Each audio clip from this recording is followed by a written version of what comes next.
इधर लोकसभा चुनाव के 7 चरणों में होने की घोषणा हो चुकी है, तो उधर अब सभी दल अपनी अपनी ढाल को अपने अपने तरीके से प्रयोग में लाने की कोशिश कर चुके हैं। लेकिन इसी बीच उत्तर प्रदेश की सियासत में तमाम बनते बिगड़ते समीकरण जनता के सामने नए नए आ रहे हैं। ऐसे में एक वो नाम भी है जो विपक्षी खेमे से है लेकिन सत्ता के साथ में है। वो नाम कौन सा है और उस नाम के असली मायने क्या हैं और पिछले एक अरसे से वो आखिर बीजेपी का साथ क्यों दे रही हैं, इन तमाम सवालों के जवाब ढूंढते हुए इंडिया जंक्शन की रिपोर्ट में हम आज परत दर परत आपको बहुत कुछ बताएंगे भी और दिखाएंगे भी। लेकिन उससे पहले आप जरा अपने टेलीविजन स्क्रीन पर चल रहे इस पोस्ट को गौर से देखिएगा और पोस्ट में दी गई तस्वीर को पूरी तरह से समझने की कोशिश भी करिएगा।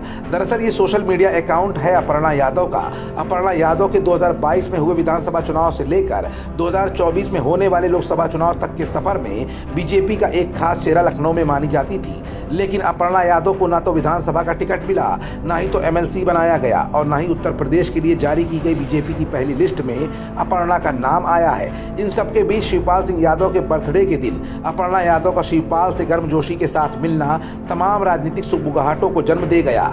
लेकिन एक बार फिर सोशल मीडिया अकाउंट एक्स पर पोस्ट किए गए इस पोस्ट से राजनीतिक सरगर्मियां बढ़ गई हैं। दरअसल इस पोस्ट में ऐसा क्या खास है ये बताने की जरूरत नहीं है। पोस्ट में दी गई ये तस्वीर साफ बयां कर रही है कि मुख्यमंत्री योगी आदित्यनाथ के सामने जो चेहरा बैठा हुआ है वो अपर्णा यादव का है और अपर्णा यादव पिछले दिनों बीजेपी के शीर्ष नेतृत्व से लगातार मिलती रही हैं, जिनमें जेपी नड्डा, गृह मंत्री अमित शाह और खुद प्रधानमंत्री नरेंद्र मोदी शामिल हैं। ऐसे में क्या अपर्णा यादव को लोकसभा चुनाव में टिकट मिल सकता है? जनता के दिल में ये सवाल उठना भी बेहद लाजमी है। फिलहाल भाजपा नेत्री अपर्णा यादव ने अपनी मुख्यमंत्री के साथ हुई इस मुलाकात को सिर्फ शिष्टाचार भेंट ही बताया है। हालांकि सीएम योगी और अपर्णा यादव की मुलाकात की ये तस्वीरें अब सियासी गलियारों में चर्चा का विषय बन गई हैं। इससे पहले अपर्णा यादव ने बीजेपी के राष्ट्रीय महामंत्री सुनील बंसल से भी मुलाकात की थी। दरअसल उत्तर प्रदेश को लेकर भाजपा ने अपनी पहली लिस्ट जारी कर रखी है।